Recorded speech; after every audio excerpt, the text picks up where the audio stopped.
Welcome to Revive Ministries Podcast. This month's theme is building home, which can mean different things for, when you think about connecting during this time of year. Unfortunately, it can also mean an extra placemat for a family member who has recently passed. It can also mean the loud silence of a lost relationship that was left behind. And then it can also mean a fresh start for those trying to move forward, and a painful reminder of the past that may no longer be. It can also mean healing, community, for those brave enough to ask for help.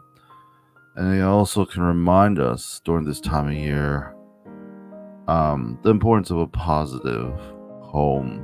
Um, Today, I will be beginning the discussion, beginning this topic as we enter into the holidays. I do want to encourage those who are struggling.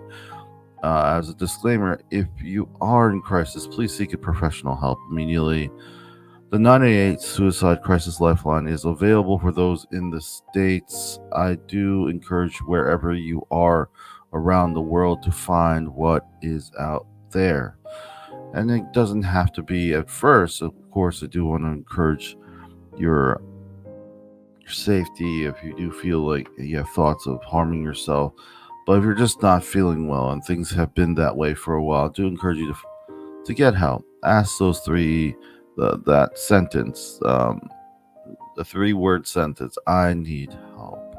And today we're talking about building a home, and I hope that those who are listening may have at least an environment. It could be at work, it could be at social, like a support group, it could be at church, it could be wherever you feel comfortable to ask that question. And once me receiving these requests, don't get overwhelmed. Just try to help the person find what may be helpful. Obviously, it may be overwhelming, but just a lot of times just being there may be enough, and just helping them through it. Um, some other crisis hotline, and I do know that a lot of, some of those who are listening are outside of the States, and I want to emphasize some of the other countries like Finland. Their emergency line is 112, and the suicide hotline is 010-195-202. France is 112's emergency hotline, but their suicide hotline is 0145-394000. A lot of times I start with quotes or some notable people who have some concepts. Today I wanted to start with Confucius. He said, the strength of a nation derives from the integrity of the home. A lot of times when I was a church leader in church leadership, it always kind of starts from home. When you think about how you connect with others, how you feel connected. And I feel there is some wisdom when you think about the most closest relationship being the people in your environment daily, those people who are those places you would call home, especially as I know in different countries they celebrate Thanksgiving different days, and at the very least you may just celebrate this time of year very differently. And it's not about that, it's more about, as we look at the end of the year, as we look at these time of years where a lot of emphasis may be on connecting with family or those who you don't normally have time or the space to connect throughout the year. It can be one of those things where reflection and seeing where you are at when you're describing and how you describe your home. And I think that really leads into how we define and take care of our home may be some deeper idea when dressing and improving one's environment. So the old saying, nothing changes, nothing will change. However, a lot of times we may want to improve on things, but some things that get overlooked maybe person's environment, people's places, and things per se. If you're one who is struggling with substance use disorder, a lot of times it's just getting you into more positive environments, being able to find ways to fill those times when you have those cravings, and then those places, maybe some of your how you say satellite homes per se. Obviously we have our home we may be living every day, but I do also want to be mindful for those who may not be without a home, those who are struggling, who are on the street. So home is a concept that sometimes it's more about um, the environment, how safe one feels. One of the questions I posed in thinking about this month was how important is creating a positive home. I've kind of been expressing that, but I think it's very important. I think um, at the core, you may feel appreciated at work or wherever you do throughout the day, but if you come home and you feel lost, or you don't feel like you have anywhere you would call home, it does tend to impact, and most times impacts negatively. What has helped me, I guess you remember its importance. I guess sometimes during this time of year can be also frustrating. Not only I mentioned um, the extra placement, but sometimes family tends to butt heads. So what has helped me to remember the importance is just get into the derivative of maybe some of the feelings, whether they're positive or negative, with those who I hold dear, my close family, and um, and also just reminding myself of how maybe indirectly supportive they have been. Um, I do feel, you know, there's different degrees of support and different kinds of support, and family and generationally and culturally, it could be looked at different. I have to be mindful of verbiage and understand and be, for me at least, what has helped me is to understand verbiage, context, and culture, and be forgiving and understand. Even though it's frustrating, even though my feelings may be validated, my reaction may not be as much. Um, Friedrich, Friedrich Nietzsche said this way: "In family life, love is the oil that eases friction, the cement that binds closer together, and the music that brings harmony."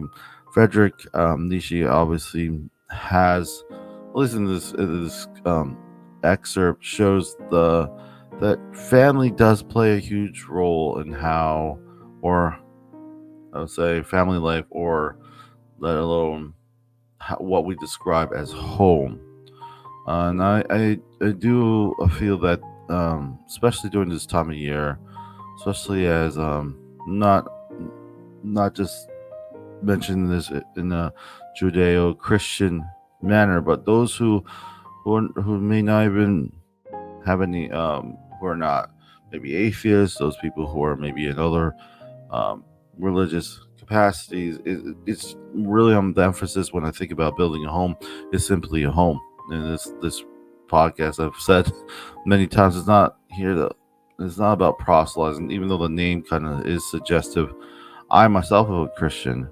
However, I this when I think about when I formulated this this idea of building home, it's also just kind of reminding ourselves what is important. For instance, mental health is important because I experienced it, and mental health is important for various ways because of context. So for other people, it may not be that important. Especially the same thing with substance use. If you were never really caught up in it, you're like, oh, it's not that big a deal. But I'm mindful that it's not, that my scope may be not as I need to be mindful of my scope and understand to be kind to those that I may not understand. So I feel during the holidays, especially this time of year when you congregate with people you don't normally see, it's, at least for me, has been helpful to um, remind myself of that. And I kind of preface this by saying, I know the holidays can be hard for some. What have you learned to maintain a positive community, family, and friendship? Well, kindness, and not to be so general, but be kind to yourself. Um, um, Set boundaries that are appropriate.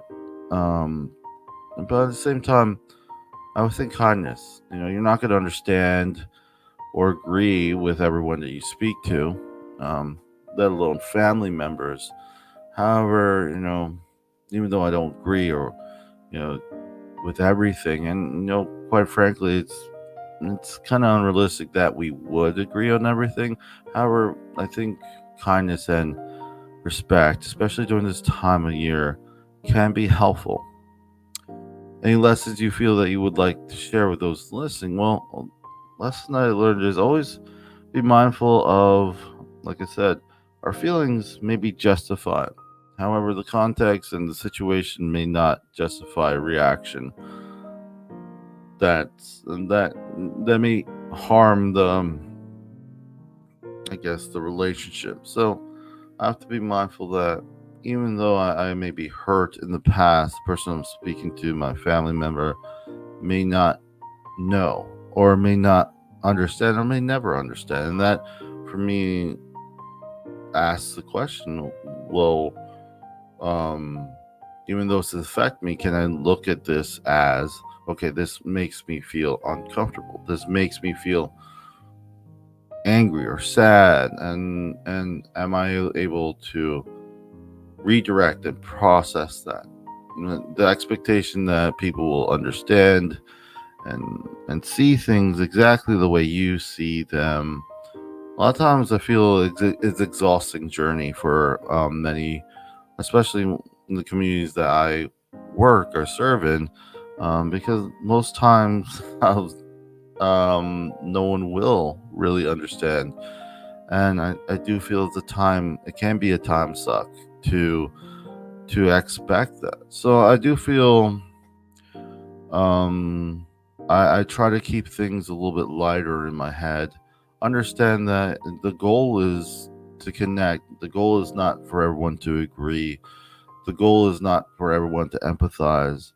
And just be kinder not only to them but to yourself. If you need time, say don't agree to everything. These are things that I've learned throughout, and I learn at least I think it's a lifetime because it goes ebbs and flows. But learn to validate your value more internally.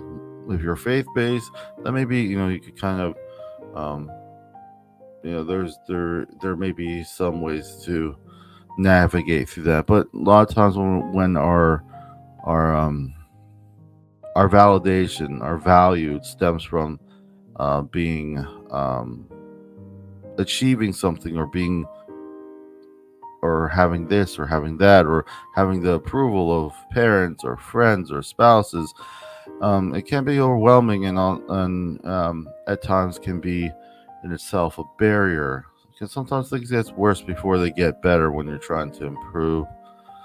There's a Korean proverb I thought was interesting. It says, "A stranger nearby is better than a faraway relative."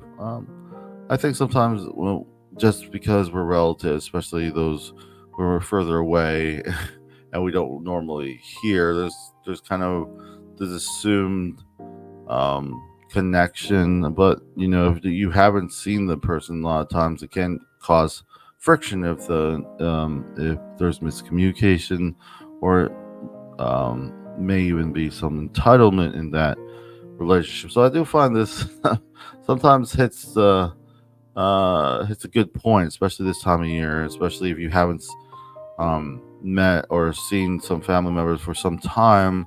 The expectation level that it will just go smoothly, maybe not be the case. I just feel like this may be an insight. It's not for every circumstances, but I do find it's something that um, in a way checking um, being mindful of our expectations and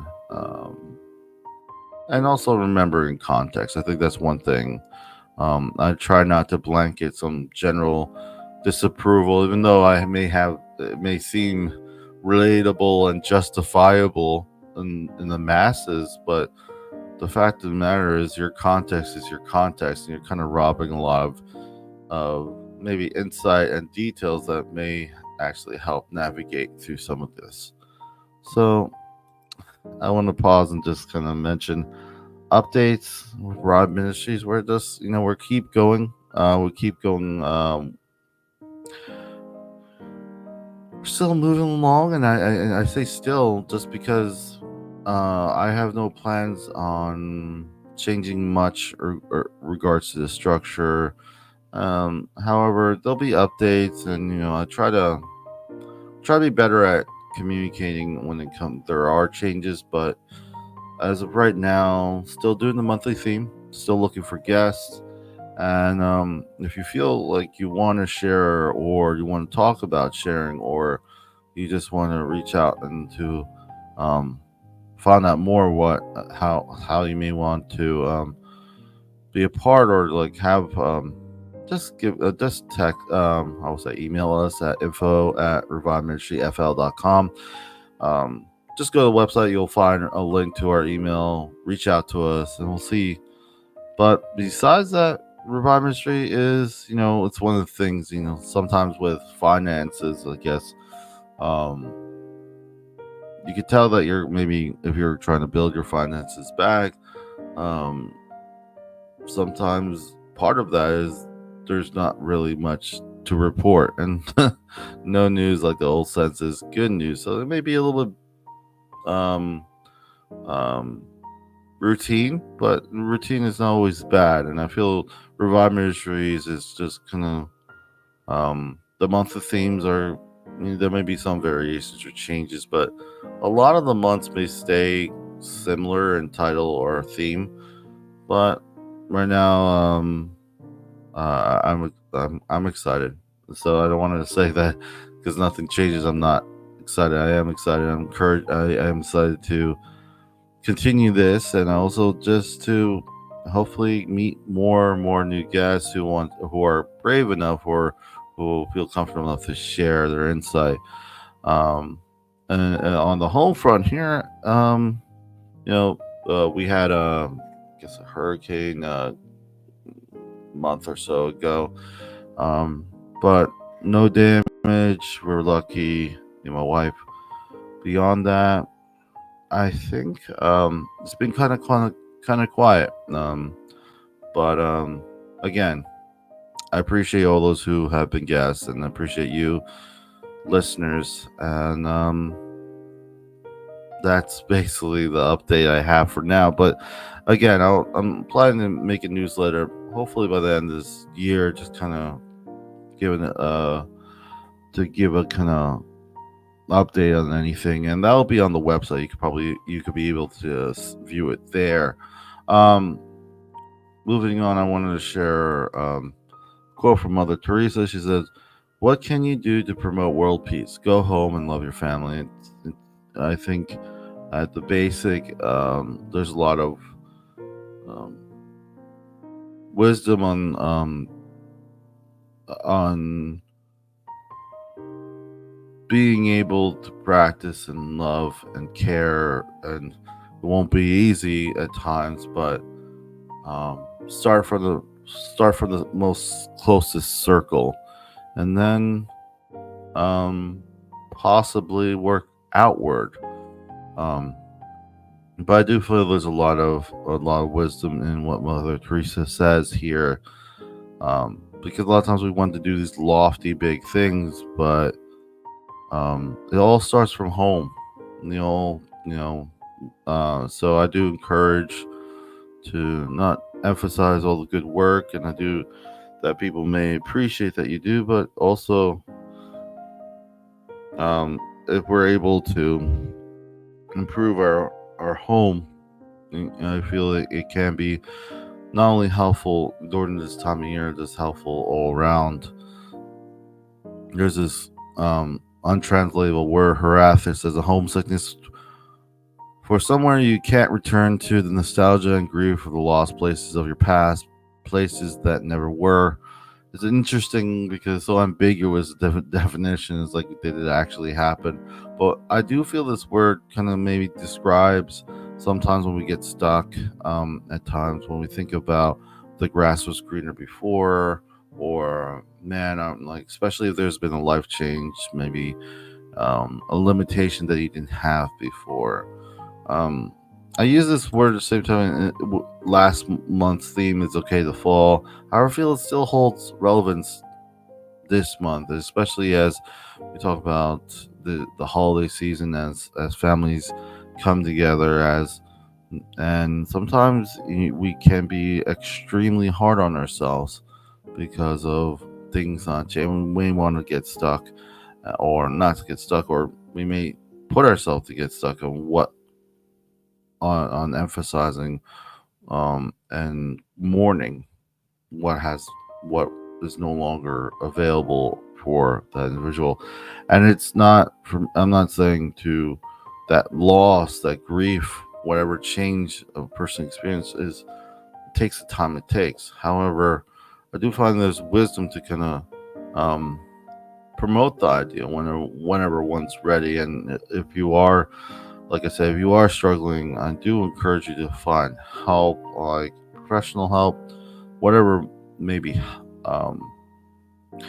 Especially if you're running into walls, we can't really diagnose ourselves. We can't really just fix ourselves a lot of times. So sometimes a different perspective may be helpful. But I also want to extend by saying homesickness is just as this is from actually Stephen King, who kind of quotes this and says, homesickness is just a state of mind for me. I'm always missing someone or someplace or something. I'm always trying to get back to some imaginary somewhere. My life has been one long longing.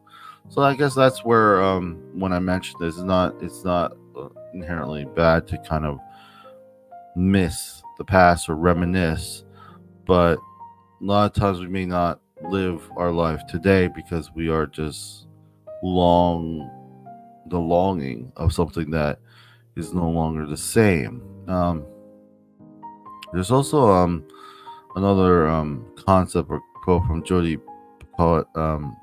So she says this way: "Let me tell you this: if you meet a loner, no matter what they tell you, it's not because they enjoy being in solitude. It's because they have tried to blend into the world, and people continue to disappoint them." I find this interesting because she brings up the, as we may assume, well, that that person chooses to not, and there's accountability in the sense that in regards to the person taking steps. However, what I want to kind of shed light on in this quote from Jodi is that the assumption is always on the person who's maybe connecting or not wanting to connect during this time of year or whenever it is. And that's where I think a positive home may help an individual feeling stuck, feeling hurt, feeling like people continue to disappoint, to reframe what that looks like and maybe take steps, especially if it's something that hasn't worked and it feels like it never works. Getting someone professionally, or just finding some ways to build on a community. Maybe you don't have a home that you feel very comfortable in. Maybe you could be a part of a community. Maybe you're not ready to connect with someone in a deeper level, but if you're able to connect in a way that is conducive, especially as we talk about building home, doesn't mean just a traditional picket fence, Building home, I feel, is the concept of building a space that is positive. And sometimes a lot of times we're not where we want to be, but it's important to, I feel, to find that balance, if that's possible, of knowing that you may not be where you want to be, but also experiencing things today. And moving on that thought, building a home helps to remind us the importance of connections around us. What do you think is important for us to remember when we are navigating through all our failures? Kind of goes back to the beginning. Be kinder to yourself. Uh, Not seeing much. Uh, I have not seen or experienced much progress in the sense of feeling better, or taking steps, um, if what we think of our lives and what we feel has happened has been just failures. And I guess this goes back to, where do you feel validation from? So if I don't feel valued, and it stems from accomplishing something that, let's say, I'm not able to at this moment, does my life stop? Am I allowed to get better, or do I have to wait for some avenue for me to reclaim that? So that's where I feel some stagnation, um, sometimes we may all feel a little bit stuck. So in this regard, I feel what important to remember is that, we're human. We're both exceptional at times and not. And if we're a little bit kinder and maybe take little steps, and care less about, if we can care less about how people see us, but more about the steps we're taking. Because at the same time, wherever you are in the world, you are living with you. Um, like I said, are we allowed to get better? What do people what do you what do you hope people listen will remember in regards to this theme of building home? Um, it's context heavy. It's gonna be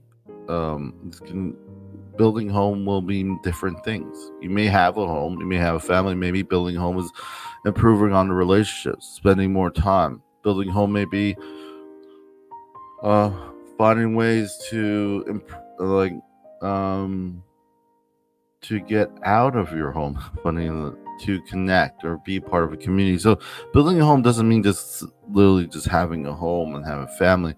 It's improving on that, and that's why I feel, in remembering one's context and remembering that may be very inducive, conducive to really describing what it means and what's important to when I say building a home, and improving on an environment. Because I can say a lot of things, but it will not matter because it's not your context. But what I would like people to remember is to remember their context and work, and to go based on that, and the decisions that you do make on possibly building a home, on possibly improving the relationship, on possibly finding steps to move on after your family has been reduced, or that you experience loss in different ways, or you have limitations due to a medical condition or a mental health condition. How do we build a home? How do we define that? And that I think that process, and being kind enough to allow yourself to get there, to ask those questions. I hope that, if anything, that is something to be considered, to be thought of. Um, but nothing specific, because, like I said, everyone's context is different. So, building a home, I just hope those who are listening, those who are watching, that they take the time to ask themselves, what is a home, what is important, and possibly take steps towards something that may be a little bit better. But and that will take, like I said, the time it takes. Any final thoughts I have? Well, um, um, be kinder to yourself and to others. Spend less time, I would say, trying to make people agree with you, and more time being more understanding if you can. Um, most times, at least from my perspective, the goal is the goal of getting people to understand exactly your vantage point becomes a very exhausting one. So, and as we move through this holiday, I feel that being exhausted, being disappointed, feeling that people um, may be um, a barrier in itself. So I do encourage just be kinder to yourself. Expectations, try to find ways to reassess what those expectations are, and allow yourself time. If you have to say no, say no. Don't avoid it. Be kind. Be open, but also be aware. Don't. As comforting as general statements are, and your feelings may be justified, but your reaction may not be so much. So, I just want to encourage that, and also that building a home is important. Bonding and even though it may not be close to where you would like it, the question, "Are you allowed to get better?" means that it's not on anyone else's time, and and um and I feel if you allow that, it may be helpful moving forward. Are you allowed to get better, even though it takes a little bit longer? Maybe those are the questions you may need to ask as we go through this the holidays and as we continue forward. I just wanted to say thank you for those listening, those who are watching. Remember to stay updated with all things Revive Ministries through various platforms. ReviveMinistriesFL.com is our website. Leave me with this last quote from Mother Teresa again. She says, "The most terrible poverty is loneliness and the feeling of being unloved."